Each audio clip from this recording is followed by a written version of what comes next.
Widow volunteers at soup kitchen with mysterious man who's actually the mayor hiding his identity. Sometimes the most powerful people are the loneliest, and sometimes the most broken hearts are the strongest.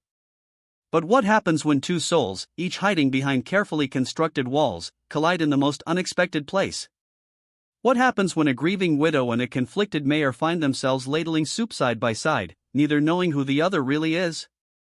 Picture this: it's 5:30 in the morning, and Destiny Freeman stands in her empty kitchen, staring at two coffee cups sitting on the granite counter. One is hers, a simple white mug with a chip on the handle that she can't bring herself to throw away. The other belonged to her husband Michael, a deep blue ceramic cup he'd had since college. She still takes it down every morning, still fills it with coffee, still sets it in his spot at the breakfast table. The silence in that kitchen isn't just quiet. It's the kind of deafening emptiness that makes you understand why people say grief has a sound all its own. 18 months. That's how long it's been since Michael's sudden heart attack stole him away from her, leaving her adrift in a life they'd built together for 32 years. Destiny touches the wedding ring she still wears, then picks up both cups and pours the untouched coffee down the drain. Another day begins the same way yesterday ended, with the crushing weight of missing someone who will never walk through that door again.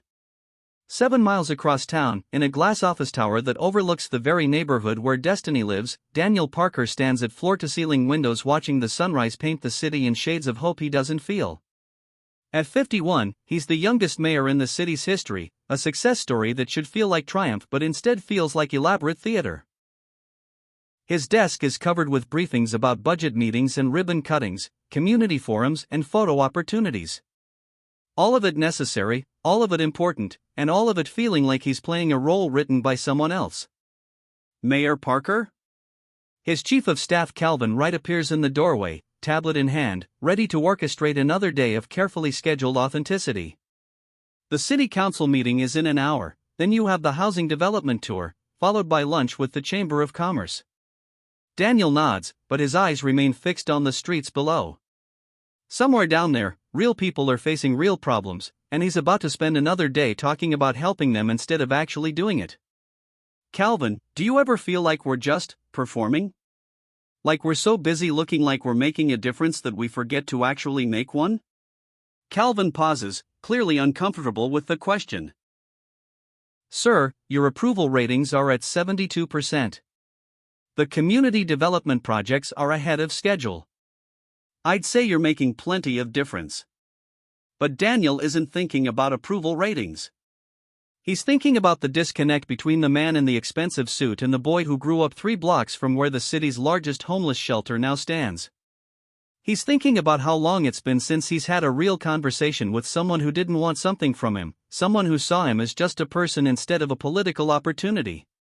That evening, 2 separate but equally restless souls will make decisions that will change everything. Destiny will finally respond to her daughter Becca's months of gentle urging to get out of that house and do something meaningful. And Daniel will do something his security detail will definitely not approve of. He'll drive to the Grace Community Kitchen on the south side, park his car 3 blocks away, and walk in wearing jeans and a baseball cap, carrying a name tag that reads Dan. Neither of them expects to find anything more than a way to fill the hollow spaces in their lives.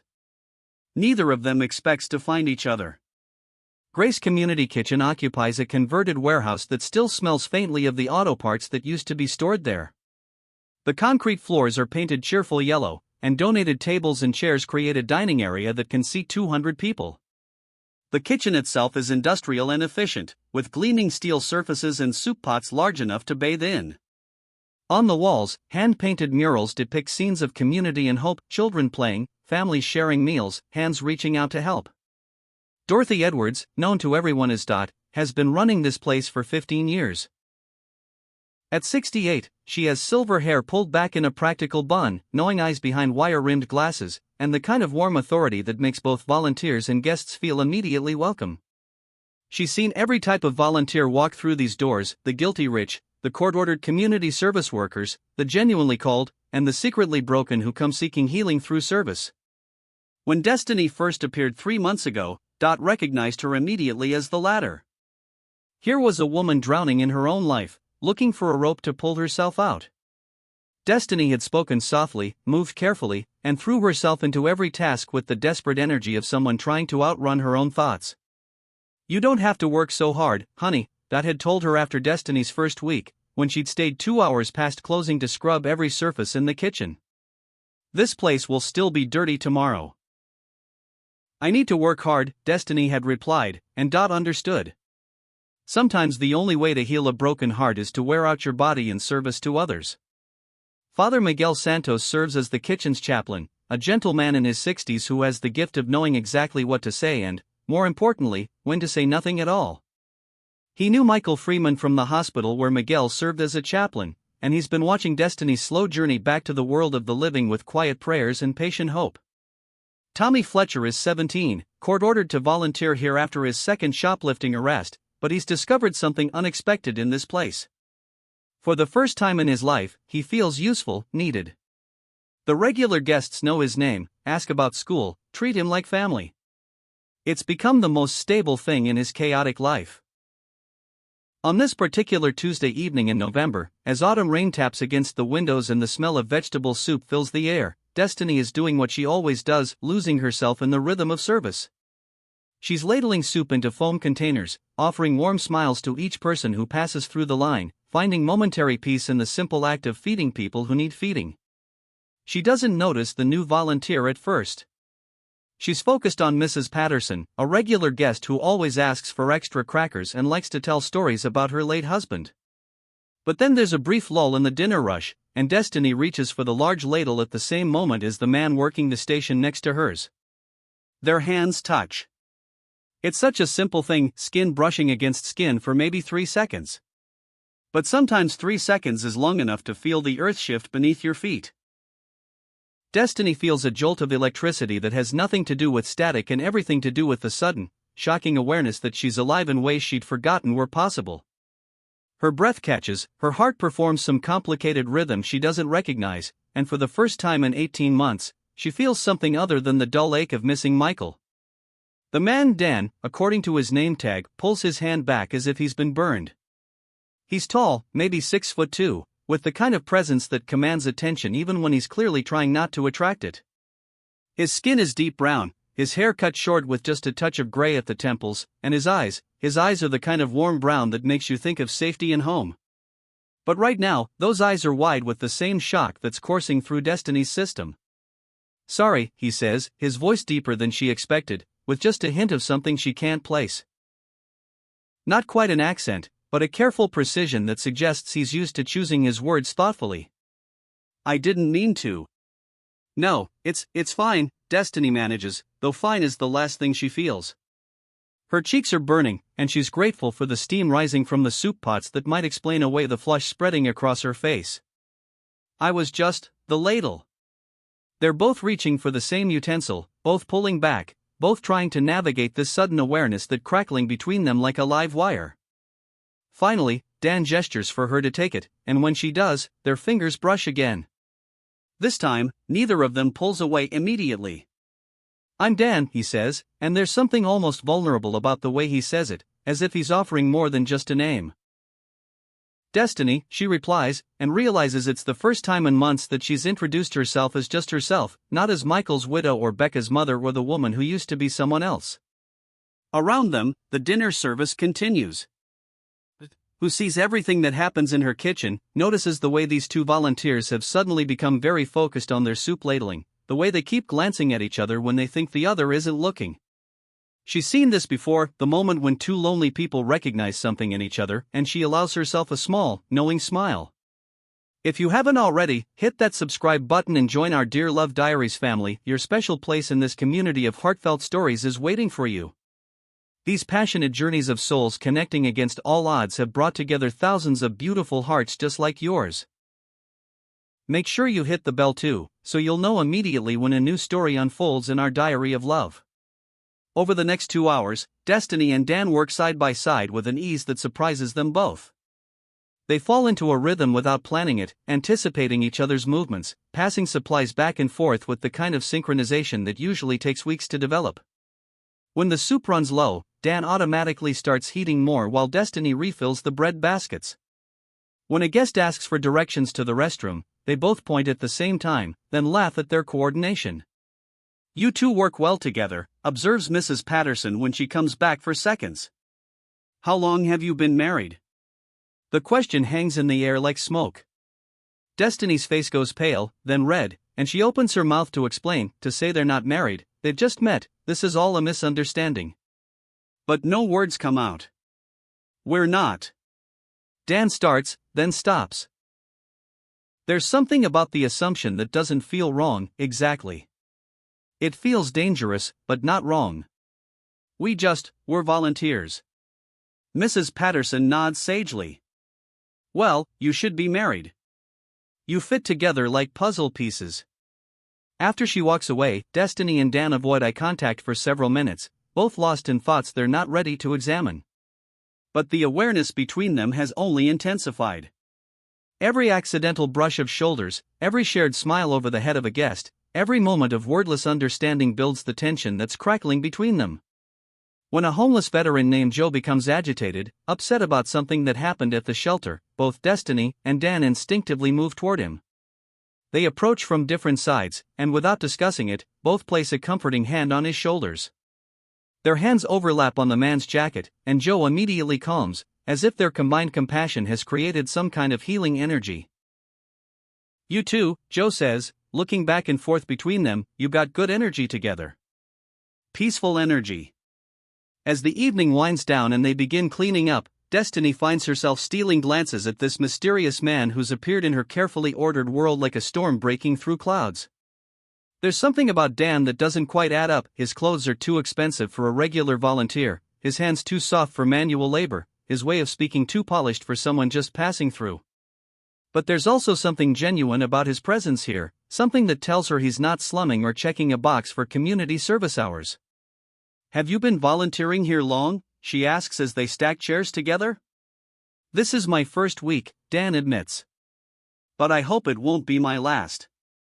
This place, it feels real in a way that most of my life doesn't." There's something in the way he says it that makes Destiny look at him more carefully. "What do you do?" "When you're not here, I mean." For just a moment, Dan hesitates. "I work in community development. City planning, that sort of thing. Lots of meetings about helping people, not much actual helping." It's not exactly a lie, but it's not the whole truth either, and the deception sits uncomfortably in his chest. Destiny nods, accepting the explanation. "I used to be a nurse. Before my life changed. I missed the direct contact with people who needed help. This feels like going home, in a way." They're the last volunteers to leave, and as they walk toward the parking area behind the kitchen, Dan realizes he doesn't want this evening to end. "Destiny," he says, her name feeling both foreign and familiar on his tongue. Are you planning to volunteer again?" "Thursday evening," she says immediately. "And next Tuesday. I volunteer twice a week." "Maybe I'll see you Thursday," Dan says, and the hope in his voice makes something flutter in Destiny's chest that she thought had died with Michael. "Maybe you will," she agrees, and when she smiles, it's the first real smile she's worn in 18 months. As they part ways, Destiny to her sensible sedan, Dan to his car parked 3 blocks away, both are thinking the same thing, that something significant has just begun. Neither knows what it is yet, neither knows where it will lead, but both know that Tuesday evenings at Grace Community Kitchen will never be ordinary again. I'd love to hear about a time when you felt an instant connection with someone unexpected. Share your story in the comments below. Sometimes the most beautiful relationships begin in the most surprising ways. That night, Destiny sits in her living room, Michael's photo on the mantle, trying to understand what happened in that kitchen. She feels guilty for the flutter of attraction, for the way her heart raced when Dan's hand touched hers, for the fact that for 2 hours she forgot to feel the crushing weight of missing her husband. "I don't know what's happening, Michael," she whispers to the photograph. "I don't know if this is okay, or if I'm betraying everything we had. But for the first time since you left, I felt alive." 7 miles away, Daniel Parker stands in his luxury apartment, looking out at the city lights and thinking about warm green eyes and the way a woman named Destiny made him remember what it felt like to be valued for his actions rather than his position. He's playing a dangerous game, he knows. The deception about his identity could blow up in spectacular fashion. But for the first time in years, he's looking forward to something that has nothing to do with politics, polls, or public perception. He's looking forward to Thursday evening, and the chance to see Destiny again. Chapter 2. Thursday evening arrives with the weight of anticipation that only comes when you're hoping for something you're afraid to want. Destiny changes clothes 3 times before settling on dark jeans and a soft lavender sweater that Michael always said brought out her eyes. She tells herself she's not dressing for anyone in particular, but the careful attention she pays to her hair and the light touch of makeup she applies suggest otherwise. Daniel, who has spent considerable effort ensuring his calendar is clear for the evening, much to Calvin Wright's confusion about these mysterious personal appointments, arrives at Grace Community Kitchen 15 minutes early. He parks in the same spot 3 blocks away, pulls on the same baseball cap, and tries to convince himself that the nervous energy coursing through his system is just about the volunteer work. When Destiny walks through the kitchen doors and sees Dan already there, setting up serving stations with quiet efficiency, something warm spreads through her chest. He looks up when he hears her footsteps, and the smile that spreads across his face is so genuine, so pleased to see her, that she has to grip the edge of a counter to steady herself. "You came back," he says, as if there was doubt. "You sound surprised," Destiny replies, hanging her coat on the volunteer rack. "Not surprised. Hopeful." The honesty in his voice makes her cheeks warm, and she busies herself with tying her apron to hide the effect his words have on her. Tonight, Dot has assigned them to work the main serving line together, and if Destiny didn't know better, she'd think the older woman was matchmaking. But as the evening progresses and the dinner rush begins, she stops caring about Dot's motivations and focuses on the growing ease between herself and Dan. They move around each other in the narrow space behind the serving counter like dancers who've been practicing together for years. When Destiny runs low on serving spoons, Dan has replacements ready before she asks. When he needs to reach past her for more soup, his hand settles lightly on her lower back for just a moment, a touch that's polite and practical and absolutely electric. "Behind you," he murmurs near her ear as he carries a full pot of chili past her station, and the warmth of his breath makes her shiver in ways that have nothing to do with the November cold. The dinner rush brings its usual mix of regulars and newcomers, families struggling to make ends meet and individuals who've fallen through society's cracks. There's Maria Santos, who works 2 part-time jobs but still can't afford groceries after paying rent. There's elderly Mr. Williams, who comes not just for the food but for the conversation and sense of community. There's Jennifer, a young mother with twin toddlers who looks exhausted beyond her 23 years. Destiny watches Dan interact with each guest, and what she sees makes her heart do complicated things in her chest. He doesn't just serve food, he connects. He remembers names, asks follow-up questions about job interviews and medical appointments mentioned in previous conversations. When Mr. Williams starts telling a long story about his time in Korea, Dan listens with genuine interest, even though the dinner line is backing up. "You're good at this," Destiny tells him during a brief lull. "Really good. You have a gift for making people feel seen." Dan pauses in his ladling, looking at her with an expression she can't quite read. "Sometimes I forget that's possible. In my regular job, everything is so structured. Scripted. Here, I can just be present with people." There's something wistful in his voice that makes Destiny want to ask more, but before she can, Tommy Fletcher appears at their station. The teenager has been quieter than usual tonight, and Destiny has noticed the way he keeps checking his phone with increasing anxiety. "Tommy, honey, what's wrong?" Destiny asks, her maternal instincts kicking in. She's never had children of her own. She and Michael tried for years before accepting that it wasn't meant to be, but something about Tommy brings out protective feelings she didn't know she still possessed. "It's nothing, Ms. Destiny," Tommy mumbles, but his hands are shaking as he stacks clean bowls. Dan sets down his ladle and turns his full attention to the boy. "Doesn't look like nothing, son. What's going on?" The combination of Destiny's gentle concern and Dan's steady presence breaks through Tommy's defenses. "My mom's boyfriend is back," he admits. He's not a good guy. Last time he was around, things got bad." Destiny and Dan exchange a look over Tommy's head, and in that moment, they're completely united in their concern for this boy who's become important to both of them. "Do you have somewhere safe to stay tonight?" Dan asks, his voice carefully calm. I'll figure something out, Tommy says, but his bravado is thin. No, Destiny says firmly. You will not figure something out. You will have somewhere safe. She looks at Dan, some silent communication passing between them. Can you stay after service tonight? We'll work this out together. Dan nods without hesitation. Absolutely. As they return to serving dinner, both are thinking about the ease with which they just made a joint decision about Tommy's welfare. It felt natural, like something parents might do, like something partners would do. The realization is both thrilling and terrifying. After the last guest has been served and the dining area begins to empty, Destiny and Dan work together to find resources for Tommy. Dan makes several phone calls to social services, to youth shelters, to counseling programs, and Destiny is struck by how quickly he seems to navigate bureaucratic systems, how many people seem to know his voice and respond to his requests with immediate attention. You really do work in community development, she observes as Dan hangs up from arranging temporary placement in a youth program. Something like that, Dan says, and there's that slight tension in his voice again, the one that appears whenever his work comes up. By the time they've ensured Tommy has a safe place to sleep and a plan for the next few days, most of the other volunteers have gone home. Destiny and Dan find themselves alone in the kitchen, working side by side to finish the evening's cleaning. Thank you, Destiny says as they stack the last of the chairs. For helping with Tommy. You didn't have to get involved, but you did, and you made it matter. We made it matter, Dan corrects.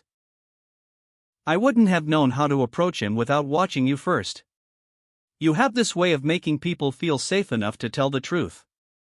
They're standing close now, both holding the same chair, both reluctant to finish this task because it means the evening will end. The kitchen is quiet except for the hum of refrigeration units and the distant sound of traffic. The overhead lights cast everything in warm yellow tones, and the scent of industrial cleanser can't quite mask the lingering aroma of the evening's soup. Destiny, Dan says, her name a question and a hope and a prayer all at once. Dan, she responds, and takes a step closer instead of stepping away. They're near enough now that she can see the flecks of gold in his brown eyes, near enough that she can feel the warmth radiating from his body. When he reaches up to tuck a strand of hair behind her ear, his fingertips brush against her cheek, and she doesn't pull away. I don't know what this is, she whispers. Neither do I, he admits. But I know I haven't felt this present, this real, in longer than I can remember. The moment stretches between them, fragile and precious and loaded with possibility. They're leaning toward each other, drawn by something stronger than logic, when the sound of Dot's keys jingling in the front door breaks the spell. They spring apart like teenagers caught kissing, both of them flushed and breathing unsteadily.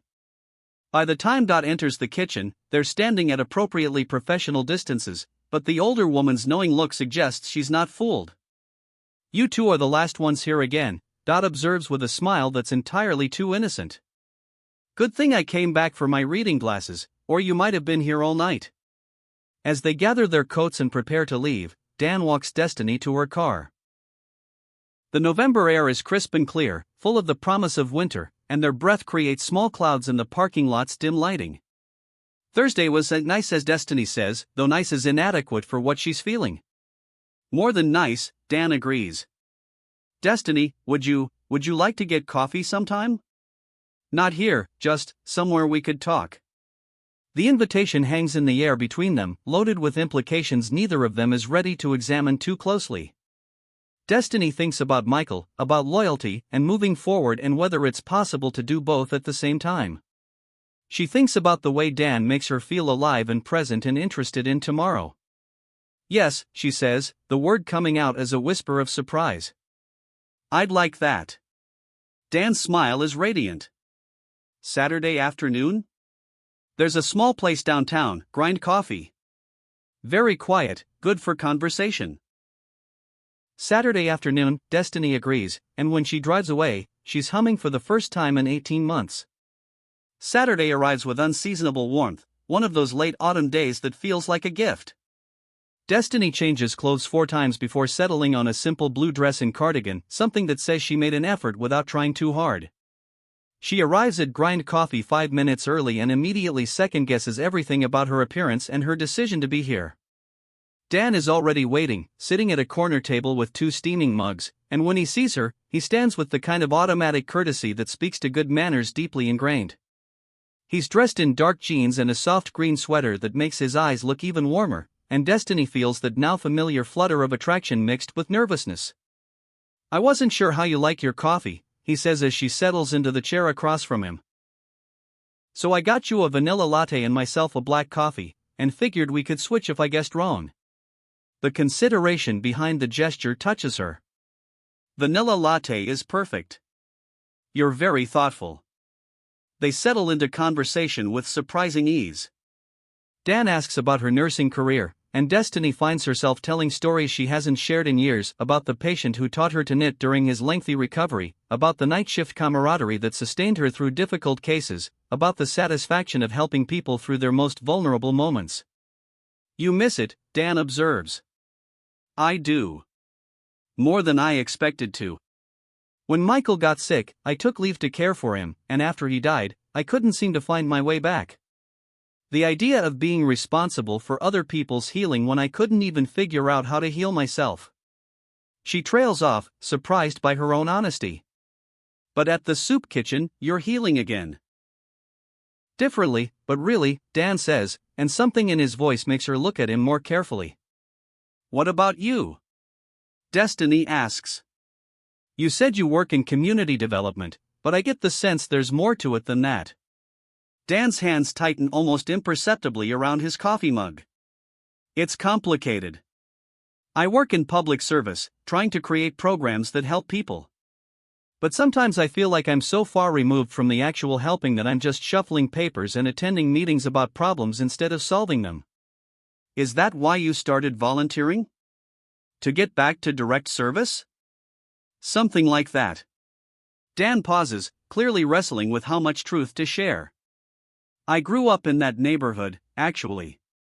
3 blocks from where the soup kitchen is now. My mother cleaned offices downtown, worked 2 jobs to keep us fed and housed. I know what it's like to not be sure where your next meal is coming from." Destiny reaches across the table and covers his hand with hers. "That makes your volunteering even more meaningful. You're giving back to the community that shaped you." The touch of her hand sends electricity up Dan's arm, but it's the understanding in her voice that nearly undoes him. Here is a woman who sees the best in people, who doesn't judge him for his past or question his motives for serving. Here is someone who makes him want to be the man he is at the soup kitchen all the time, not just twice a week. They talk for 3 hours, conversation flowing from childhood memories to dreams for the future, from favorite books to fears about getting older. Destiny tells him about Michael, about their love story and their struggle with infertility and the way his death left her feeling lost in her own life. "He sounds like he was a good man," Dan says when she finishes. "He was. 24 years old when we met, 26 when we married, gone at 54. It doesn't seem like enough time." Destiny pauses, looking down at her wedding ring. "I feel guilty sometimes. Not just for missing him, but for wanting to move forward. For being attracted to someone else." "Being attracted to someone else?" Dan asks softly. Destiny looks up, meeting his eyes directly. "Being attracted to you." The admission hangs between them like a bridge neither is sure they're ready to cross. Dan reaches across the table and takes her hand properly this time, their fingers intertwining. "I'm attracted to you too," he says. "More than attracted. I think about you between Tuesdays and Thursdays. I look forward to soup kitchen nights like other people look forward to vacations." "This is complicated," Destiny whispers. "Very complicated," Dan agrees. "But maybe complicated doesn't mean impossible." When they finally leave the coffee shop, the sun is setting and the evening air has turned cool. Dan walks Destiny to her car, and they stand beside it longer than necessary, neither wanting to end this perfect afternoon. "Destiny," Dan says, stepping closer. "I know we're both figuring this out as we go, but I'd like to keep figuring it out together." "So would I," she admits. When he leans down to kiss her cheek, the gesture is gentle and respectful and absolutely incendiary. His lips are soft against her skin, his hand steady on her shoulder, and for a moment, Destiny allows herself to lean into his strength. "I'll see you Tuesday," he says. Tuesday, she agrees, and drives home with her heart racing and her mind spinning with possibilities she thought she'd never consider again. That night, Destiny sits in her living room, looking at Michael's photo and trying to sort through the complex emotions swirling in her chest. Guilt wars with excitement, loyalty battles with longing, and underneath it all is the startling realization that she wants to see where this connection with Dan might lead. "I don't know if this is what you'd want for me," she tells the photograph. "But I know you'd want me to be happy. And Michael, for the first time since you left, I think I might be ready to try to be happy again." Meanwhile, Daniel Parker sits in his apartment, staring at his phone and the 17 missed calls from Calvin right about tomorrow's budget meeting. For once, he doesn't care about the budget or the meeting or any of the political responsibilities that usually dominate his thoughts. He's thinking about vanilla lattes and gentle hands and green eyes that see the best in people. He's thinking about how Destiny makes him want to be worthy of the way she looks at him. And he's thinking about how much harder it's going to be to keep lying to her about who he really is. Chapter 3. Over the next few weeks, Tuesday and Thursday evenings at Grace Community Kitchen become the highlights of both Destiny and Dan's lives. They fall into a rhythm that feels as natural as breathing, arriving early to help with setup, working side by side during service, staying late to ensure everything is properly cleaned and organized. What starts as simple teamwork evolves into something deeper.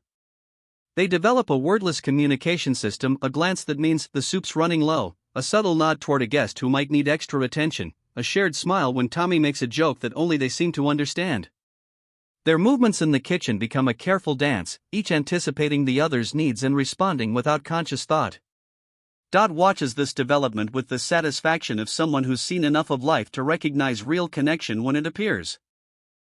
"Those two," she tells Father Miguel one evening after Destiny and Dan have left together, walking slowly to their cars as if reluctant to end another evening in each other's company. "They're healing each other." Father Miguel nods thoughtfully. Healing takes many forms.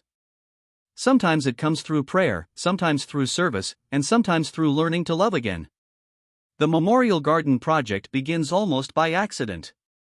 It's a cold Thursday in December when Destiny mentions to Dan that she wishes there was a way to honor the memory of guests they've lost over the years, the regular visitors who stopped coming not because they found better circumstances, but because life had simply become too difficult to continue.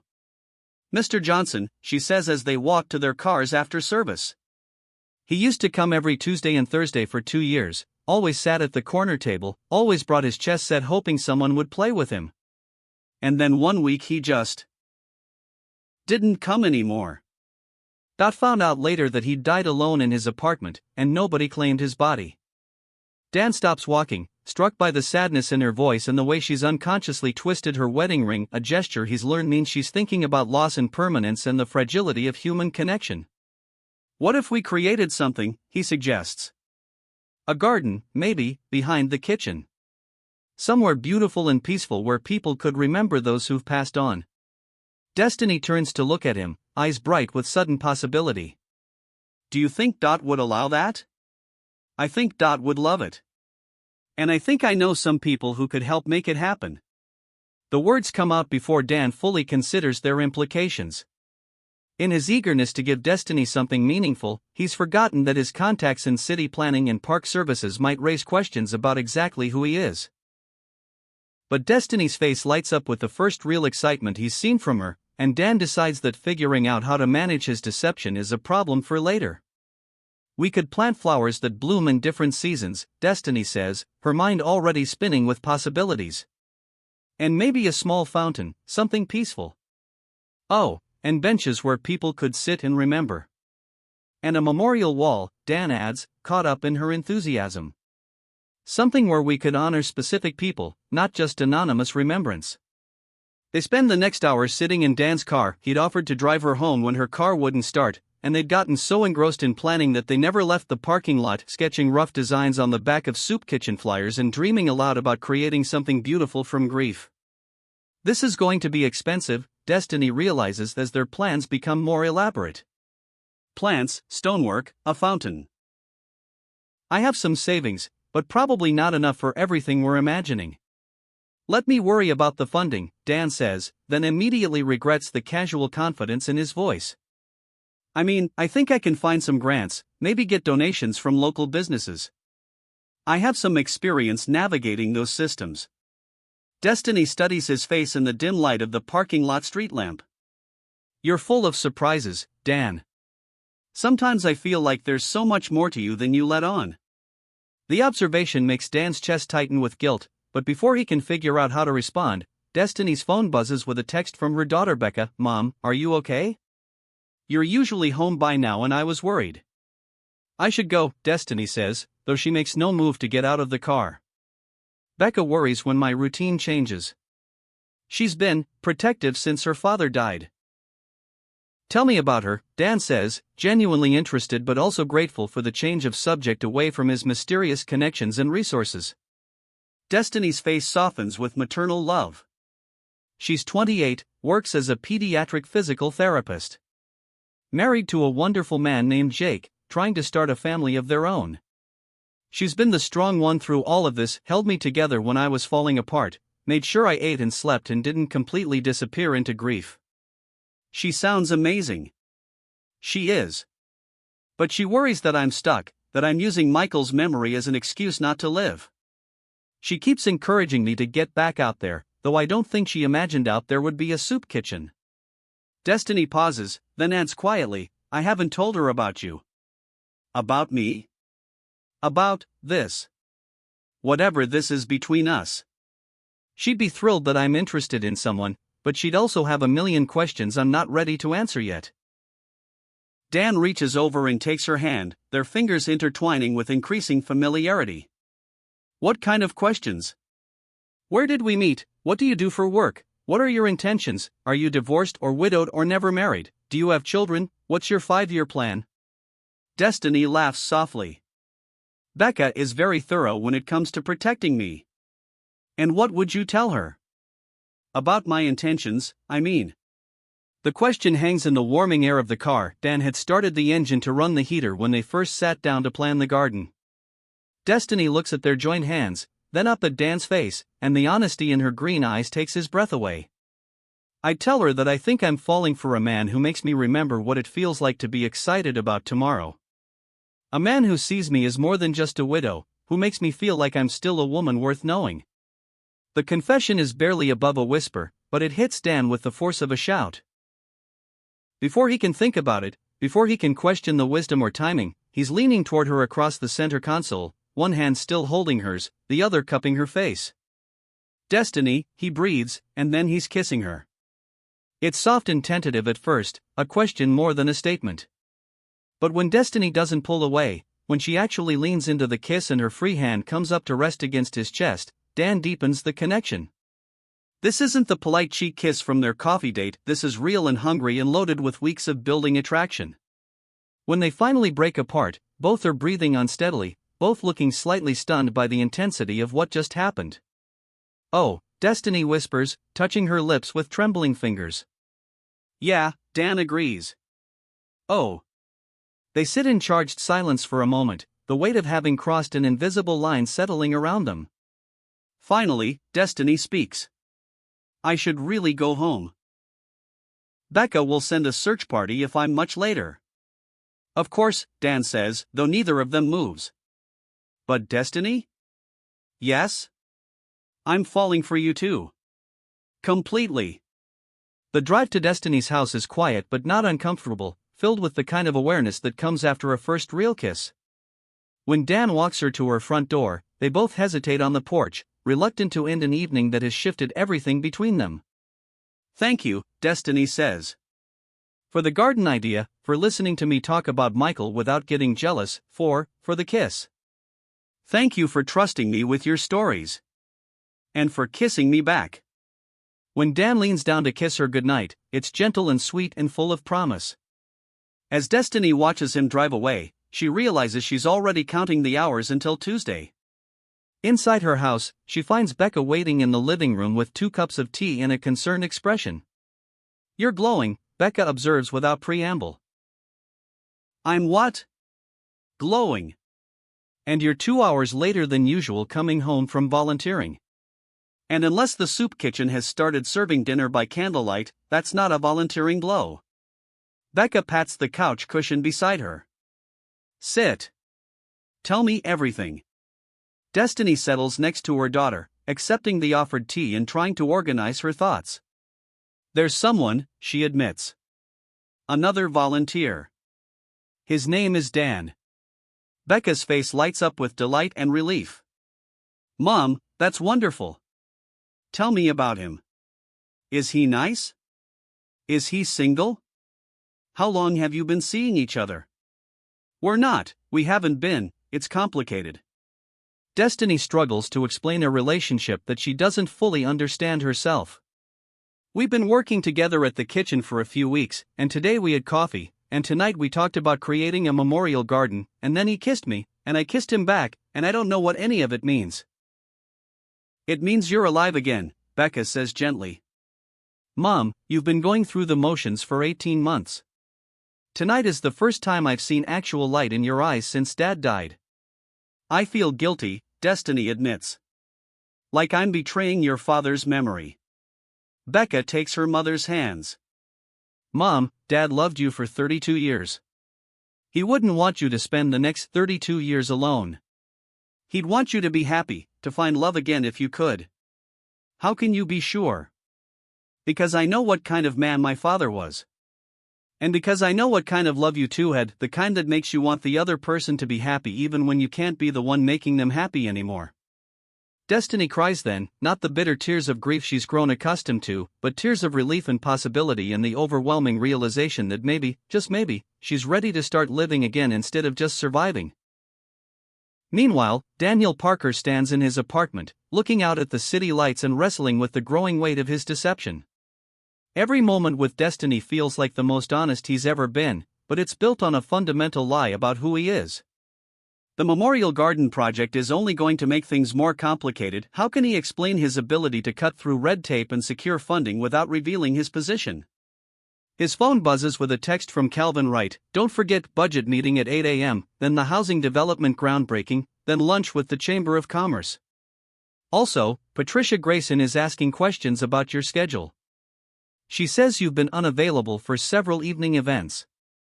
Daniel stares at the message, feeling the walls of his public life closing in around the private happiness he's found with Destiny. He's going to have to tell her the truth soon, but the thought of seeing disappointment or hurt in her green eyes makes his chest ache. For now, he allows himself to relive the sweetness of their first real kiss and the way she looked at him when she said she was falling for him. Tomorrow he'll figure out how to be Mayor Parker. Tonight, he just wants to be Dan, the man who's falling in love with a woman who sees the best in everyone, including him. The next few weeks pass in a blur of shared glances, stolen moments, and deepening intimacy. The Memorial Garden project becomes their shared passion, giving them excuses to spend time together outside the soup kitchen. They meet on Saturday mornings to choose plants at the nursery, their hands brushing as they examine flower varieties and discuss seasonal blooming schedules. They spend Sunday afternoons researching fountain designs and memorial stone options, sitting close together on Destiny's couch with laptops and notebooks spread between them. Each planning session ends with longer kisses, with touches that linger and gazes that speak of growing desire. But they haven't moved beyond kissing, both of them sensing that crossing that line will change everything in ways they're not sure they're ready for. Dan's ability to navigate bureaucratic obstacles for the garden project continues to amaze Destiny.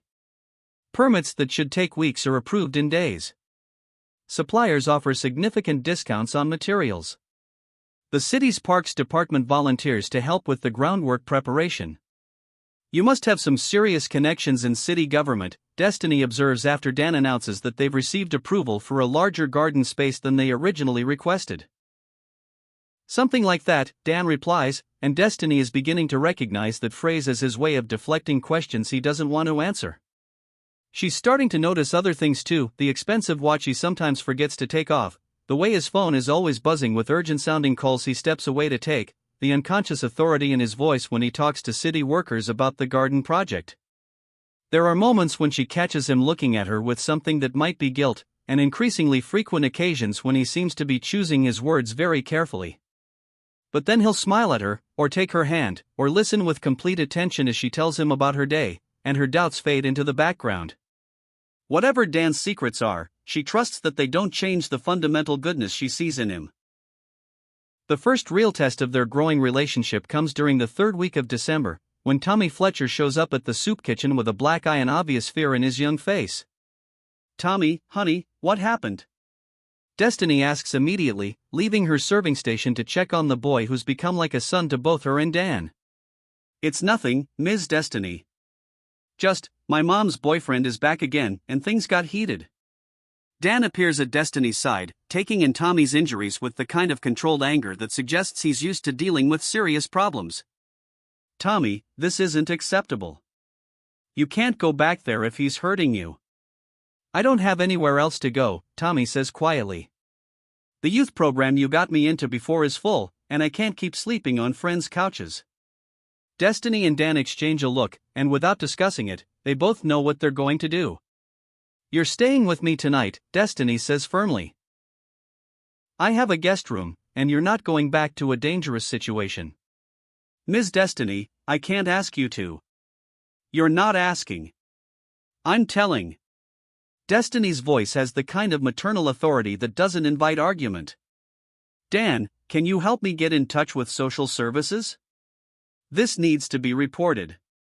"Already on it," Dan says, pulling out his phone. What follows is a series of calls that demonstrate once again how quickly Dan can mobilize resources and navigate complex systems. Within an hour, he's arranged for a social worker to meet them at the soup kitchen, temporary housing in a safe facility for young adults, and a legal advocate to help Tommy understand his options. As they wait for the social worker to arrive, Destiny and Dan work together to comfort Tommy and ensure he understands that he's not alone. They sit with him in Dot's small office, Destiny offering maternal comfort while Dan provides practical guidance about navigating the system. "You two are like parents," Tommy observes at one point. "The way you work together to take care of people. It's nice." The comment hits both Destiny and Dan with unexpected force. They look at each other across Tommy's head, and something passes between them, a recognition of how naturally they've fallen into being a team, how right it feels to face challenges together. Sometimes love requires us to face our deepest fears and be completely honest, even when it might cost us everything. Have you ever had to choose between protecting yourself and being vulnerable with someone you care about?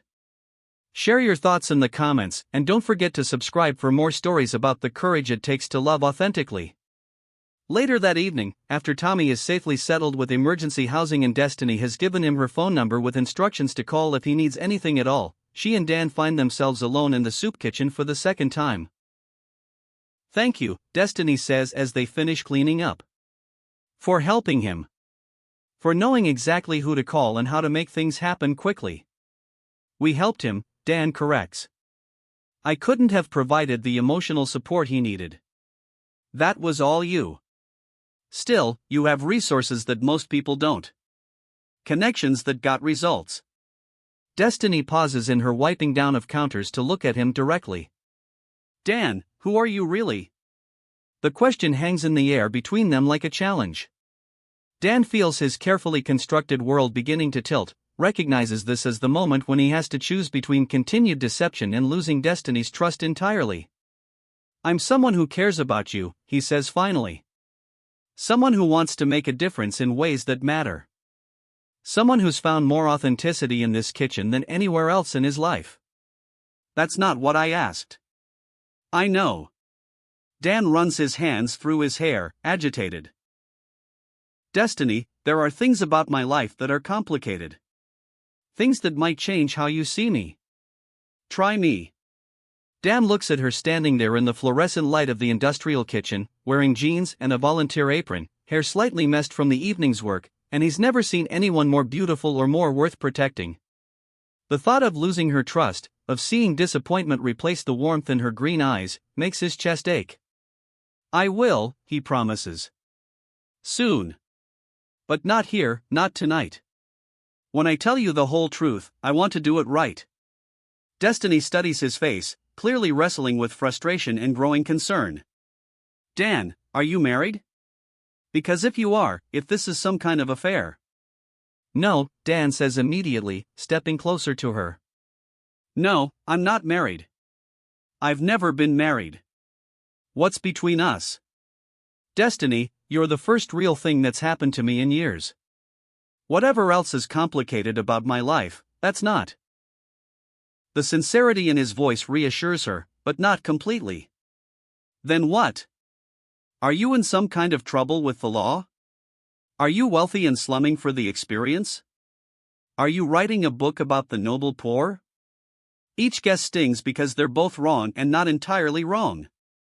Dan is wealthy, and he is here partly to understand his constituents better, and his real identity would definitely constitute trouble, though not the kind she's imagining.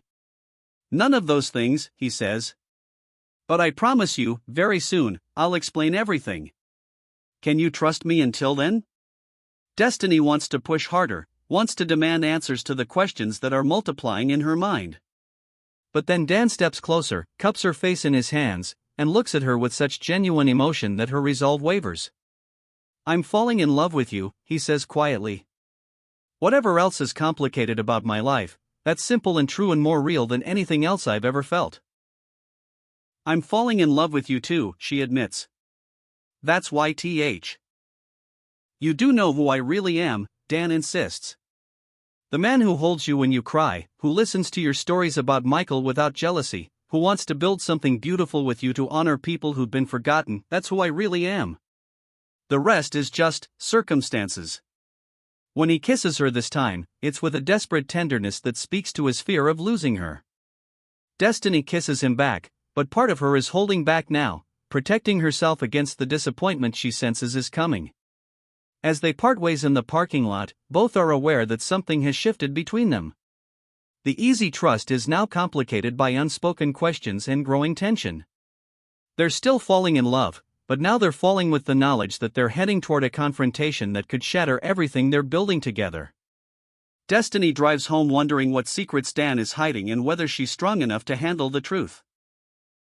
Dan drives to his apartment knowing that his time is running out, that the deception he thought he could manage is becoming a weight that threatens to crush the best thing that's ever happened to him. Neither of them sleeps well that night, both sensing that they're approaching a crossroads that will determine whether their love story ends before it truly begins. Chapter 4. The Memorial Garden dedication is scheduled for the first Thursday evening in January, exactly 3 months after Destiny and Dan first met. What began as a simple idea has blossomed into something extraordinary, a peaceful sanctuary behind Grace Community Kitchen featuring flowering plants chosen to bloom throughout all 4 seasons, a small fountain whose gentle bubbling provides soothing background music, curved stone benches positioned to encourage quiet reflection, and a beautiful memorial wall where brass plaques honor community members who have passed away. The transformation has been remarkable, and Destiny still can't quite believe how smoothly everything came together. Permits were approved with unusual speed, materials appeared at significantly discounted prices, and city workers volunteered their time for the installation.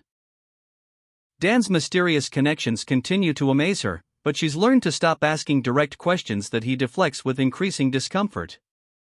It's beautiful, Destiny tells Dan as they stand together in the completed garden on the afternoon before the dedication ceremony. The January air is crisp but not bitter, and the early bulbs they planted are already beginning to show green shoots that promise spring blooms. I can't believe we actually made this happen. We made it happen, Dan corrects, taking her hand. Over the past month, physical affection has become natural between them, hands held during walks, arms around each other during quiet moments, kisses that have grown longer and more passionate but still haven't progressed beyond the boundaries they both unconsciously maintained. Your mysterious connections made it happen, Destiny says with a smile that doesn't quite hide her ongoing curiosity about his resources and influence. Seriously, Dan, I've never seen anyone navigate bureaucracy the way you do. Are you sure you're not secretly the mayor or something? The joke hits Dan like a physical blow. He forces a laugh that sounds hollow even to his own ears. Right. Me, mayor. Can you imagine? Destiny studies his face, noting the tension that always appears when she makes comments about his background or connections. Actually, I can imagine it. You have natural leadership qualities, you care about community issues, you understand how government systems work. Destiny, Dan interrupts, his voice strained. Can we just enjoy this moment? Tomorrow night we'll celebrate what we've built together, and maybe then. Maybe then what? Maybe then we can talk about the future. About where this is going between us. Destiny nods, accepting the deflection one more time, but she's increasingly aware that their relationship has reached a crossroads. She's ready for more. More honesty, more intimacy, more commitment, but she can't move forward with someone who won't fully let her in. That evening, as final preparations are being made for tomorrow's dedication ceremony, Daniel Parker sits in his mayoral office trying to focus on budget reports and failing completely. His assistant Calvin Wright has been growing increasingly frustrated with Daniel's distracted behavior in mysterious evening appointments. "Sir," Calvin says, appearing in the doorway with his usual tablet full of urgent matters. "We need to discuss tomorrow night's schedule. Councilwoman Grayson specifically requested that you attend the community center funding announcement. She's been questioning your recent absences from evening events." Daniel looks up from the budget documents he's been staring at without reading. "Tomorrow night isn't good, Calvin. I have a prior commitment." "Another one of your mysterious community meetings?" Calvin's tone is professional but barely conceals his exasperation. "Sir, with respect, Patricia Grayson is starting to make your unavailability a political issue. She's suggesting that you're not accessible to constituents, that you're disconnected from community concerns." The irony is so sharp it's almost funny. Daniel has never been more connected to community concerns than he is now, never more aware of the real challenges facing the people he serves. But explaining that would require revealing his volunteer work, which would lead to questions about destiny, which would expose the deception he's built his happiness on. "Reschedule the funding announcement," Daniel says. "Or send the deputy mayor. Tomorrow night is not negotiable." Calvin makes notes on his tablet with the kind of sharp pen strokes that suggest displeasure. "Sir, may I ask what's so important about these evening commitments? The council is starting to wonder if there's something you're not telling them." "There's nothing inappropriate about my schedule, Calvin. I'm simply choosing to spend some of my time on direct community engagement rather than just ceremony and photo opportunities." It's not a lie, exactly, but it's not the whole truth either, and Daniel hates how easily the political doublespeak comes to him even now. "Well, whatever you're doing, be careful," Calvin warns. "Patricia Grayson has been asking questions, and she's not the type to let things go. If there's anything about your evening activities that could be misinterpreted or taken out of context." "There isn't," Daniel says firmly, but even as he speaks, he knows he's being naive. His relationship with Destiny, his volunteer work, his use of city contacts to help with the garden project, all of it could be spun negatively by someone looking to damage his reputation. Meanwhile, Destiny is at home, trying on and discarding outfit options for tomorrow's dedication ceremony. She wants to look nice for what feels like an important milestone in her relationship with Dan, but she's also nervous about the growing tension between them. The unasked questions hang over every conversation now, and she's beginning to wonder if she's falling for someone who will never truly trust her with his complete honesty. Her daughter Becca calls just as Destiny is rejecting her fourth outfit choice. "Mom, you sound stressed," Becca observes after Destiny's distracted greeting. "Is everything okay with you and Dan?" "I don't know," Destiny admits, sitting on her bed surrounded by discarded clothes. "He's wonderful, he really is. But I feel like he's holding something back, something important. Every time I ask about his work or his background, he deflects or changes the subject. Have you considered that maybe he's just private? Some people don't like talking about themselves. It's more than that. He has these connections, Becca. Resources and influence that don't match what he's told me about his job. Yesterday he got permits approved that should have taken weeks, and when I asked how, he just said he knows people and changed the subject." "Mom, are you worried he's involved in something illegal?" "No, nothing like that. But I'm worried he's not who he says he is, and I'm worried about getting in deeper with someone who won't be honest with me." Becca is quiet for a moment. "You know what Dad used to say about trust?" "What?" "That trust isn't given all at once. It's built in pieces, through actions over time. Maybe instead of focusing on what Dan won't tell you, focus on what he shows you through his behavior." Destiny considers this. He shows me kindness, patience, genuine care for other people. He's never made me feel rushed or pressured. He listens when I talk about your father without seeming jealous or uncomfortable. Those sound like the actions of a good man, Mom. Maybe the details of his background matter less than the kind of person he is. After they hang up, Destiny sits in her bedroom thinking about trust and second chances and whether love requires complete transparency or just fundamental honesty about the things that truly matter. She decides to choose an outfit that makes her feel confident and beautiful, and to approach tomorrow night with an open heart and a willingness to see where truth leads them. The next evening arrives cold and clear, with stars visible in the winter sky above Grace Community Kitchen. The memorial garden dedication draws a larger crowd than expected: regular soup kitchen guests, volunteers past and present, community members who've heard about the project, and even some local media representatives who learned about the garden through social media posts. Destiny arrives early, wearing a deep blue dress that brings out her eyes and a coat that makes her feel elegant and confident. She finds Dan already there, looking handsome in dark slacks and a charcoal sweater, but she notices immediately that he seems more tense than excited. "Everything okay?" she asks, reaching for his hand. "Perfect," Dan says, but his smile is tight. "Just want everything to go well tonight. Dot has organized a simple but meaningful ceremony. Father Miguel offers a blessing for the garden and those it will honor. Several community members share memories of friends and family whose names are now engraved on memorial plaques. Tommy Fletcher, looking healthy and more confident in his new stable housing situation, reads a poem he wrote about finding hope in unexpected places. As the formal ceremony concludes and people begin to wander through the garden, admiring the fountain and reading memorial plaques, Destiny and Dan find themselves standing together near the center of their creation. The fountain bubbles quietly beside them, and the soft landscape lighting they installed creates pools of warm illumination throughout the space. "It's perfect," Destiny says, looking around at the people enjoying the peaceful space they've created. "Dan, this is the most meaningful thing I've ever been part of. Thank you for dreaming it with me. Thank you for making me remember that the best things we do are the things we do for other people," Dan replies, turning to face her fully. "Destiny, there's something I need to tell you. Something I should have told you weeks ago." The serious tone in his voice makes Destiny's stomach clench with anticipation and dread. "Okay.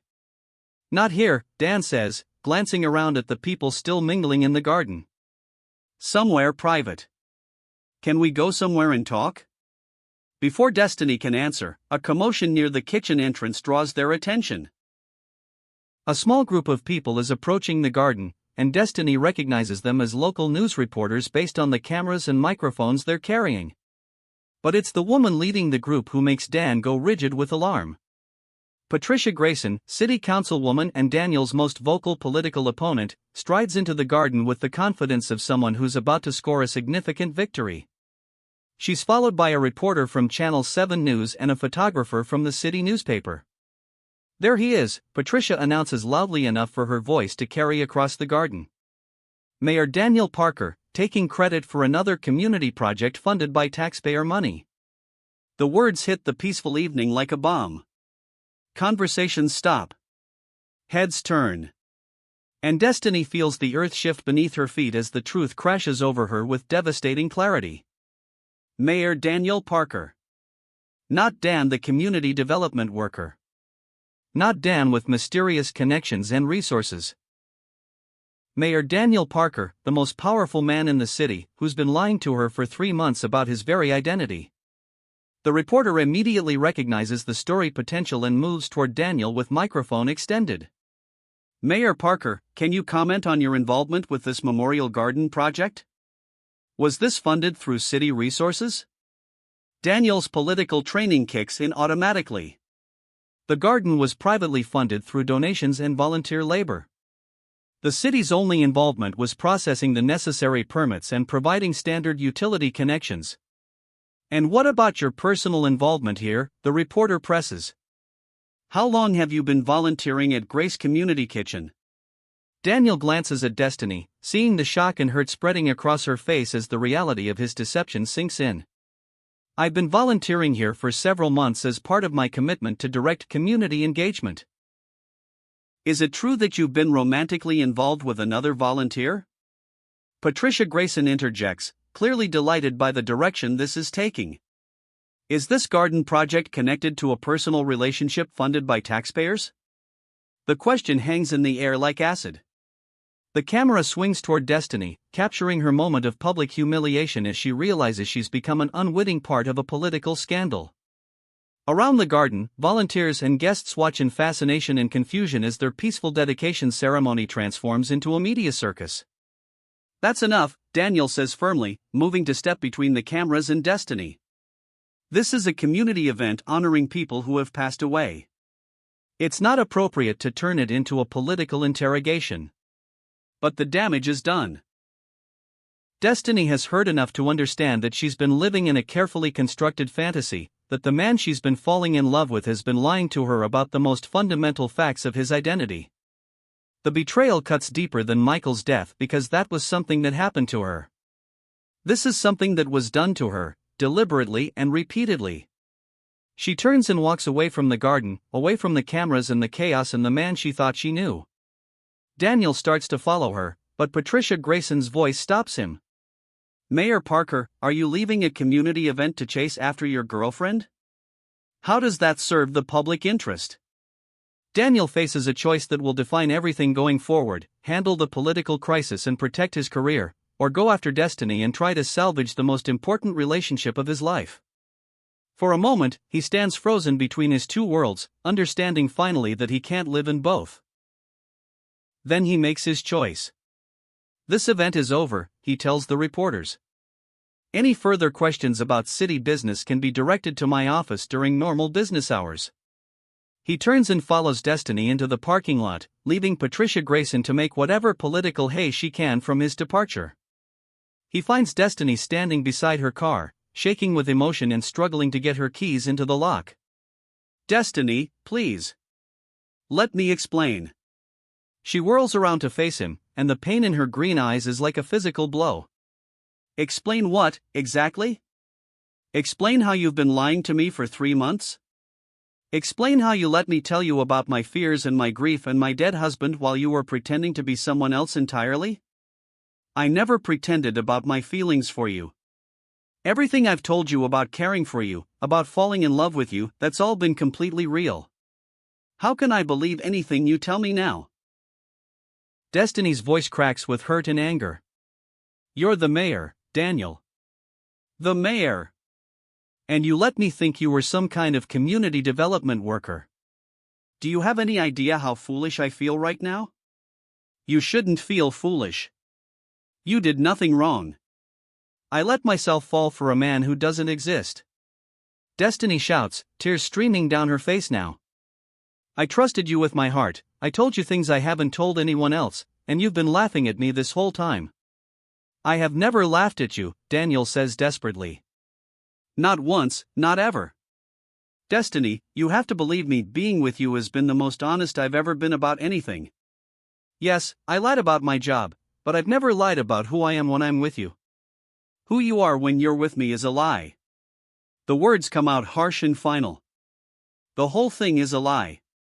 This garden project that I thought we were building together. You just made some phone calls and threw around your political weight to make it happen. The permits, the materials, the volunteers, none of it was because you cared about the project. It was all just a way to impress the naive widow. That's not true, Daniel says, reaching for her hands, but Destiny steps back. Isn't it? Isn't this all just some kind of elaborate charity case for you? The poor grieving woman who needs the powerful mayor to swoop in and give her something to feel good about? You know that's not what this is. You know me better than that. I don't know you at all, Destiny says, and the quiet certainty in her voice is more devastating than her earlier anger. I thought I did, but I don't. I don't know who you really are, what you really want, or why you really started volunteering here. For all I know, this was all some kind of political stunt that got out of hand. Destiny, please. Give me a chance to explain why I couldn't tell you the truth. There are reasons. There are always reasons for lying, Daniel. But there are also choices, and you chose deception over honesty. You chose to let me fall in love with someone who doesn't exist. She finally gets her car door open and slides into the driver's seat. Daniel stands helplessly beside the car, watching the woman he loves prepare to drive out of his life. This isn't over, he says through the open car window. I won't let it be over. Yes, it is, Destiny replies sadly. It has to be. I can't build a future with someone who won't trust me with the truth about his present. As she drives away, Daniel stands alone in the soup kitchen parking lot, surrounded by the debris of his carefully compartmentalized life. The sound of the Memorial Gardens fountain drifts across the cold air, and he realizes that the most beautiful thing he's ever been part of creating has just become a monument to his own failure. Inside her car, Destiny drives through tears, her heart breaking not just from the betrayal but from the loss of the future she'd begun to imagine. She'd started to believe in love again, started to trust her heart to someone new, and now she feels more foolish and more alone than she ever did in the depths of her grief. The news story breaks the next morning: mayor's secret romance, public official's hidden relationship raises ethics questions. The coverage is as sensational as Patricia Grayson hoped, complete with photos of Daniel and Destiny at the garden dedication and speculation about whether city resources were misused for personal gain. Daniel spends the day in crisis management mode, with Calvin Wright arranging meetings with the ethics board, legal counsel, and communications specialists. But Daniel's heart isn't in the political maneuvering. Every strategic discussion feels hollow when measured against the look of betrayal in Destiny's eyes. Sir, we need to distance you from this situation, Calvin advises during an emergency strategy session. A clean break from the soup kitchen, no more contact with the woman, a public statement about maintaining appropriate boundaries between personal interests and public service. No, Daniel says firmly. I won't distance myself from the soup kitchen. That work matters more than politics. Sir, with respect, your political career is what matters right now. Patricia Grayson is calling for an investigation into whether you used city resources for personal gain. The ethics board is scheduling hearings. Your approval ratings. I don't care about my approval ratings. Daniel's voice echoes through his office. For the first time in my career, I've been doing work that actually matters, serving people who need serving instead of just talking about serving them. I'm not walking away from that. Calvin stares at his boss with growing alarm. Sir, are you having some kind of breakdown? Because if you're not thinking clearly about the political implications. I'm thinking more clearly than I have in years, Daniel interrupts. Calvin, schedule a press conference for this afternoon. I'm going to tell the truth about everything. Sir, I strongly advise against. I'm not asking for advice. I'm telling you what's going to happen. That afternoon, Daniel Parker stands before a room full of reporters and cameras, with Patricia Grayson and several city council members in the front row clearly expecting his political destruction. Calvin Wright watches from the side of the room looking like he's attending a funeral. I want to address the questions that have been raised about my volunteer work at Grace Community Kitchen, Daniel begins, his voice steady and clear. Yes, I have been volunteering there for several months under an assumed name. Yes, I developed a personal relationship with another volunteer during that time. And yes, I used my position to help facilitate the Memorial Garden project. Murmurs ripple through the crowd. Patricia Grayson leans forward with anticipation. I began volunteering at the soup kitchen because I wanted to understand the real challenges facing our community members, not just read about them in reports or hear about them in committee meetings. I used an assumed name because I wanted authentic interactions with the people I serve, not interactions shaped by political considerations. Daniel pauses, looking directly at the cameras. The Memorial Garden project was funded entirely through private donations and volunteer labor. My role was limited to helping navigate city permitting processes and ensuring that regulatory requirements were met efficiently. No public funds were used inappropriately. What about the personal relationship? A reporter calls out. Did you use your position to gain romantic advantage? Daniel's jaw tightens. The personal relationship developed naturally through shared volunteer work and mutual respect. It was not initiated through any abuse of power, and it has now ended due to the complications created by my failure to be honest about my identity.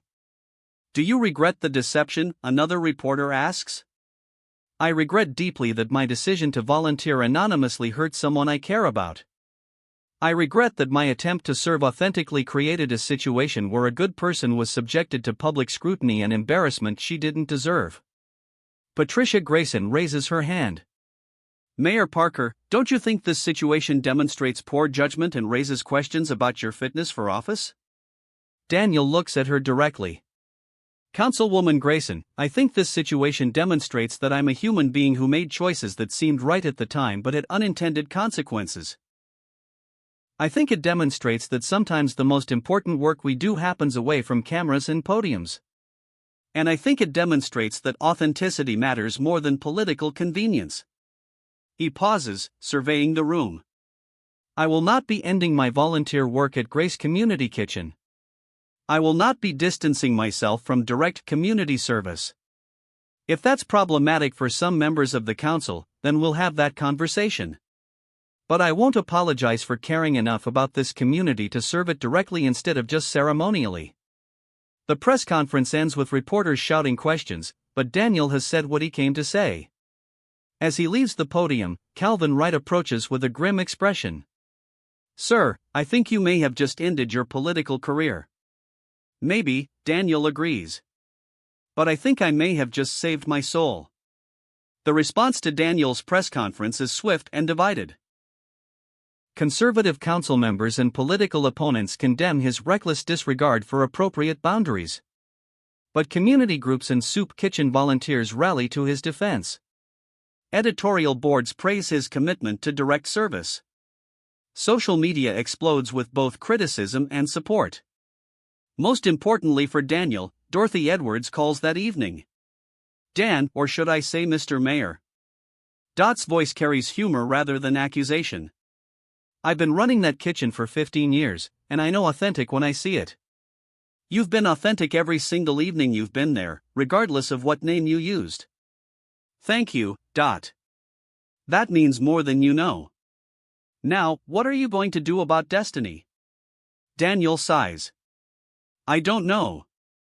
She won't take my calls. She won't see me. I think I've lost her completely. That woman has been hurt before, deeply. She's protecting herself the only way she knows how. But she's also been more alive these past few months than I've seen her since her husband died. Don't you dare give up on her. I don't know how to fix this. You start by proving that the man she fell in love with is real, even if his name wasn't entirely accurate. Meanwhile, Destiny has spent the day fielding calls from reporters, friends, and family members who saw the news coverage. She's ignored them all, preferring to process her emotions in private. But when Becca shows up at her door that evening with takeout Chinese food and a determined expression, hiding isn't an option. We're going to talk about this, Becca announces, settling bags of food on Destiny's kitchen table. And you're going to eat something, because I know you haven't eaten all day. I don't want to talk about it. Too bad.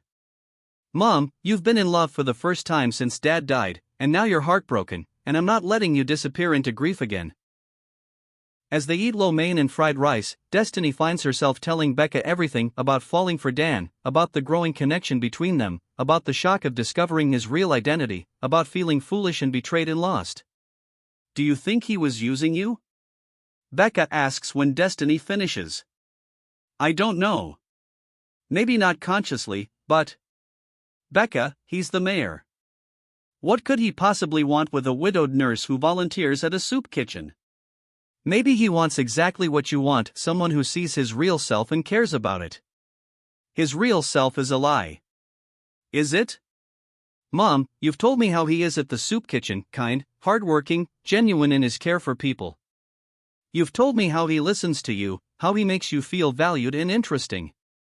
Are those things lies? Destiny considers this. No, but... Then maybe the lie was about his job, not about who he is. Maybe he's actually more himself with you than he is anywhere else. He still deceived me, Becca. 4 months. Yes, he did. And that was wrong. But people lie for different reasons. Some people lie to hurt others or gain advantage. Some people lie because they're afraid of losing something precious. That night, Destiny can't sleep. She keeps thinking about Daniel, and trying to separate her hurt over the deception from her feelings about the man she got to know. When she's honest with herself, she has to admit that the qualities she fell in love with were real. His kindness to Tommy, his patience with difficult guests, his genuine care for the Memorial Garden project, the way he held her when she cried about Michael, none of that felt performative or calculated. But the betrayal still stings. The feeling of being foolish, of being the naive woman who fell for an elaborate deception, makes her want to curl up and never trust anyone again. A week passes. Daniel continues his regular volunteer schedule at the soup kitchen, despite media attention and political pressure. He works quietly and efficiently, interacting warmly with guests and other volunteers, but there's a sadness about him that everyone notices. Tommy asks repeatedly when Ms. Destiny is coming back. Dot watches Daniel with maternal concern, seeing a man trying to hold himself together through service to others. Finally, Father Miguel takes Daniel aside after Thursday evening service. "Son, I've been watching you for weeks now, and I can see you're carrying a heavy burden." "I made choices that hurt someone I love," Daniel admits. "I don't know how to fix it." Sometimes we can't fix things. Sometimes we can only demonstrate through our actions that we're worthy of forgiveness, even if that forgiveness doesn't come. What if she never forgives me? Then you keep being the man she fell in love with anyway. You keep serving, keep caring, keep being authentic. Not because it might win her back, but because it's who you really are. Meanwhile, Destiny has been struggling with her own demons. She's returned to her old routine of isolation and careful numbness, but it doesn't fit anymore. The months with Daniel awaken something in her that won't go back to sleep. She finds herself missing not just him, but the person she was becoming when she was with him. On a cold Saturday morning, she drives to Grace Community Kitchen intending to drop off a donation of clothes and leave quickly. But when she sees the Memorial Garden, she can't resist walking through it. The winter flowers they planted are blooming despite the cold, and the fountain continues its gentle music. She's sitting on one of the stone benches, reading the memorial plaques and thinking about loss and healing and second chances, when she hears footsteps behind her. "I hoped I might find you here," Daniel says quietly. Destiny doesn't turn around, but she doesn't get up and leave either. "What do you want, Daniel?" "To apologize. To explain. To ask for the chance to earn your trust back. You can't earn back something you deliberately broke." Daniel moves around the bench to face her, and Destiny is struck by how tired he looks, how much weight he's lost in the week since their confrontation. "You're right. I can't undo the deception. But I can tell you why it happened, and I can show you who I really am when all the lies are stripped away." Despite herself, Destiny finds herself listening. "I started volunteering here because I felt disconnected from the work I'm supposed to be doing. Every day was meetings about helping people, speeches about community service, photo opportunities with programs I'd never actually experienced. I felt like a fraud." Daniel sits on the far end of the bench, careful to maintain distance. "I used a fake name because I wanted authentic interactions. I wanted to know what it felt like to be valued for what I did, not what position I held. I wanted to remember why I went into public service in the first place. And then you met me. And then I met you, and everything changed. Suddenly I wasn't just trying to reconnect with my purpose, I was falling in love with someone who saw the best in me. Someone who made me want to be worthy of the way she looked at me." Destiny turns to study his face. "So why didn't you tell me the truth then?" "Because I was terrified you'd see me differently. That you'd wonder about my motives, question whether anything between us was real. Because being with you was the first time in years I felt like myself instead of playing a role." "But you were playing a role. Dan doesn't exist. Dan is the most real I've ever been," Daniel says urgently. "The man who worked beside you in that kitchen, who listened to your stories about Michael, who held you when you cried. That's not Mayor Parker putting on an act. That's me, stripped of politics and pretense and everything that usually gets in the way of real connection." Destiny considers this, feeling the pull of wanting to believe him, warring with her need to protect herself from further hurt. I understand why you can't trust me, Daniel continues. I understand why you can't forgive me. But I need you to know that loving you has been the truest thing I've ever done. And if I could go back and handle this differently, tell you the truth from the beginning, I would do it in a heartbeat. They sit in silence for a long moment, the fountain bubbling between them, surrounded by the garden they created together in happier times. I miss you, Destiny says finally, so quietly Daniel almost doesn't hear her. I miss you too. Every day. I miss the way you made me feel like I was still a woman worth knowing, not just a widow defined by loss. I miss working beside you and feeling like we were partners in something meaningful.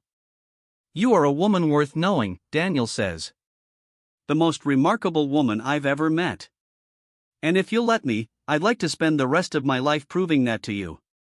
Destiny looks at him then, really looks, and sees not the powerful mayor who deceived her but the man who tenderly planted flowers in memory of strangers, who comforted a frightened teenager, who listened to her grief without trying to fix it. I don't know if I can trust you again, she admits. I know. But will you let me try to earn it back? Will you give me the chance to show you that the man you fell in love with is real, even if his name wasn't entirely honest? How? However you need me to. Slowly, patiently, one truthful conversation at a time. No more secrets, no more deceptions, just complete honesty about everything. Destiny stands up, needing space to think. I need time, Daniel. This isn't something I can just decide right now. I'll wait, he says immediately. However long you need. And I need you to understand that even if I decide to try again, it'll be different. I can't go back to the innocence of not knowing who you are. Everything will be more complicated now. I know. But complicated doesn't mean impossible, does it? Despite everything, Destiny finds herself almost smiling. That sounds familiar. You said it to me once, about moving forward after loss. I think it applies to moving forward after betrayal too. As Destiny prepares to leave, Daniel stands as well. Destiny? Yes? Whatever you decide about us, please don't stop volunteering here. This place needs you. The people we serve need you. And I need to know you're still out there in the world, still being the amazing person who taught me what authenticity looks like. This time, Destiny does smile, just a little. We'll see. As she drives away, Destiny feels something she hasn't felt in a week: hope. Not certainty, not trust, but the faintest possibility that love might be stronger than deception, that forgiveness might be possible even when it's not easy. Daniel watches her car disappear around the corner, then turns back to the memorial garden. He has work to do, not political work, but the harder work of proving himself worthy of a second chance with the woman who made him remember who he really wants to be. 2 weeks later, Destiny returns to her regular volunteer schedule at Grace Community Kitchen. She and Daniel work in careful politeness, professional and distant but not hostile. They don't talk about personal matters, don't touch casually as they used to, don't share the easy intimacy that once characterized their partnership. But they work well together, and other volunteers begin to relax as it becomes clear that whatever happened between them won't disrupt the harmony of the kitchen. Tommy, delighted to have both his surrogate parents back, chatters between their stations and doesn't seem to notice the careful boundaries they maintain. Slowly, very slowly, Daniel demonstrates the complete honesty he promised. When reporters call during volunteer hours, he takes the calls openly instead of stepping away mysteriously. When city business intersects with soup kitchen operations, he explains exactly what's happening and why. When Destiny asks direct questions about his work or his background, he answers fully and without deflection. More importantly, he shows her through consistent action that the man she fell in love with wasn't a character he was playing. He's still patient with difficult guests, still remembers personal details about regular visitors, still approaches every task with genuine care rather than obligation. The only difference is that now she knows the expensive watch isn't borrowed and the confident way he handles bureaucratic problems comes from actual authority rather than mysterious connections. He's still himself, Dot observes to Father Miguel one evening as they watch Destiny and Daniel working together with careful professionalism. Same kindness, same heart. Just honest about the fancy day job now. She's still protecting herself, Father Miguel replies. Can't blame her. Trust, once broken, is fragile even when it's healing. The breakthrough comes 6 weeks after their confrontation, during a particularly busy evening when the soup kitchen serves dinner to nearly 300 people. A family arrives just before closing, a young mother with 3 small children, all of them clearly frightened and exhausted. The woman approaches the serving line hesitantly, as if expecting to be turned away. We don't usually. We've never. She stammers to Destiny. But we lost our apartment last week, and we've been staying in our car, and the kids haven't had a real meal in 2 days. Destiny's heart breaks for the family, but the kitchen has already packed up most of the evening's food. Without thinking, she turns to Daniel. Is there anything left in the back? Anything we can put together for them? Daniel doesn't hesitate. I'll check the freezer. There should be some individual portions we can heat up. As Daniel works to prepare meals for the family, Destiny helps the mother get her children settled at a table, bringing them juice boxes and crackers while they wait. The children are clearly overwhelmed by the warmth and kindness they're receiving, and the mother keeps thanking Destiny with tears in her eyes. When Daniel appears with 4 full meals, beautifully plated despite being hastily assembled from leftovers, the family's gratitude is overwhelming. But it's what happens next that breaks through Destiny's carefully maintained emotional walls. Ma'am, Daniel says quietly to the young mother, I want you to know that there are resources available to help families in your situation. Emergency housing assistance, job placement services, childcare support while you're getting back on your feet. Would you be willing to let me connect you with someone who can help? The mother nods eagerly, and Daniel spends the next 20 minutes making phone calls, setting up appointments, and ensuring the family has a safe place to stay for the night. He gives the mother his direct office number and tells her to call if she encounters any bureaucratic obstacles.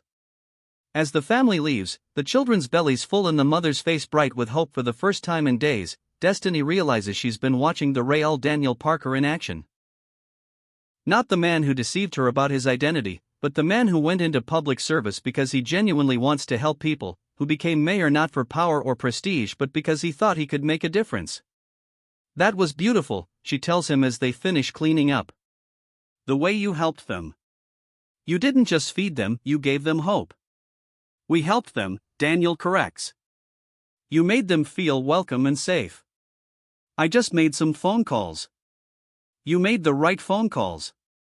You knew exactly who to contact and what services were available. That's actually pretty amazing. Daniel looks at her carefully, sensing something different in her tone. It's part of the job.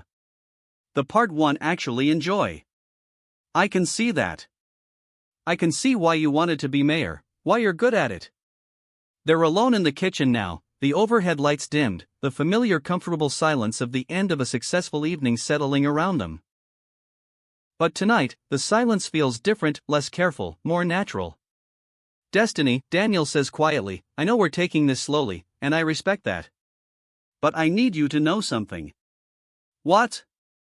Watching you tonight, seeing your immediate compassion for that family, remembering why I fell in love with you in the first place, it reminded me that some things are too important to give up on easily. Destiny feels her carefully constructed walls beginning to crack. Daniel. I'm not asking for anything you're not ready to give. I'm just telling you that I'm still here, I'm still the man who thinks you're extraordinary, and I'm still hoping that someday you'll trust me with your heart again. I want to, Destiny admits, the words coming out in a whisper. But I'm scared. Of what? Of being hurt again. Of discovering that even this honesty is temporary. Of falling for you completely and then losing you the way I lost Michael. Daniel steps closer, close enough that she can see the sincerity in his dark eyes. I can't promise you'll never be hurt again. Life doesn't come with guarantees. But I can promise you that I will never lie to you again, never deceive you about anything that matters. And I can promise you that losing you once was enough. If you give me another chance, I'll never take it for granted. Destiny looks at him, really looks, and sees not the powerful politician or the man who deceived her, but the person who's been consistently kind, patient, and genuine for months now.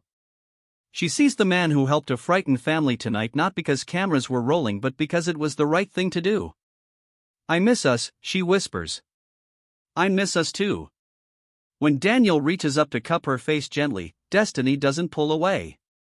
When he leans down to kiss her, soft and questioning and full of hope, she kisses him back. It tastes like forgiveness and possibility and the scary, wonderful prospect of learning to trust again. This is going to be complicated, she murmurs against his lips. Very complicated, he agrees. But maybe complicated doesn't mean impossible. As they hold each other in the quiet kitchen where they first fell in love, surrounded by the evidence of service to others and commitment to something larger than themselves, both understand that they're beginning again. Not where they left off, but somewhere new, somewhere built on complete honesty and hard-won trust. It won't be easy. The media attention will continue, the political complications will be real, and learning to trust again after betrayal requires constant choice and commitment. But as Daniel holds Destiny close and feels her relax into his arms for the first time in 2 months, he knows that some things are worth fighting for, worth the complexity and risk in public scrutiny. Love that sees you completely and chooses you anyway. Love that forgives without forgetting, that grows stronger through being tested. Love that transforms two wounded people into something better than either could be alone. 6 months later, the Grace Community Kitchen Memorial Garden is featured in a national magazine as an example of effective public-private partnership in community development. The article highlights how Mayor Daniel Parker's hands-on volunteer work led to innovative funding solutions and authentic community engagement. What the article doesn't mention is that Daniel and Destiny are planning their wedding for the following spring, to be held in the garden they created together. It doesn't mention that Tommy Fletcher will walk Destiny down the aisle, or that Dorothy Edwards will officiate the ceremony, or that Father Miguel will offer the blessing. It doesn't mention that Daniel won re-election by the largest margin in city history, running on a platform of authentic leadership through service. It doesn't mention that Destiny has returned to nursing part-time, working with homeless patients through a clinic Daniel helped establish, or that their Tuesday and Thursday evening volunteer schedule remains sacred time that no political obligation can interrupt. The article focuses on policy and process, on measurable outcomes and replicable models. But the real story is simpler and more complex: two people who found each other in a place of service, who learned that love requires both honesty and forgiveness, who discovered that the most beautiful things grow not from perfection but from the willingness to try again after failure. As Daniel and Destiny work side by side in the soup kitchen on a warm Tuesday evening in late summer, their wedding rings catching the light as they ladle soup and offer smiles to each person in line, they embody something the magazine article couldn't capture: the truth that authentic love, like authentic service, transforms both the giver and the receiver. Sometimes the most powerful people are the loneliest, and sometimes the most broken hearts are the strongest. But when two souls strip away their defenses and choose honesty over safety, vulnerability over protection, they discover that love multiplied through service becomes something larger than either person could create alone. Have you ever experienced that kind of transformative love? Whether it's romantic love, friendship, or the love found in serving others, I'd love to hear your story in the comments below. Sometimes the greatest love stories aren't about finding someone perfect, they're about finding someone real. Someone who sees your authentic self and loves what they find there. If this story touched your heart, please give it a thumbs up and share it with someone who believes in second chances. Subscribe to Dear Love Diaries for more stories about authentic love, courageous vulnerability, and the beautiful ways people find each other.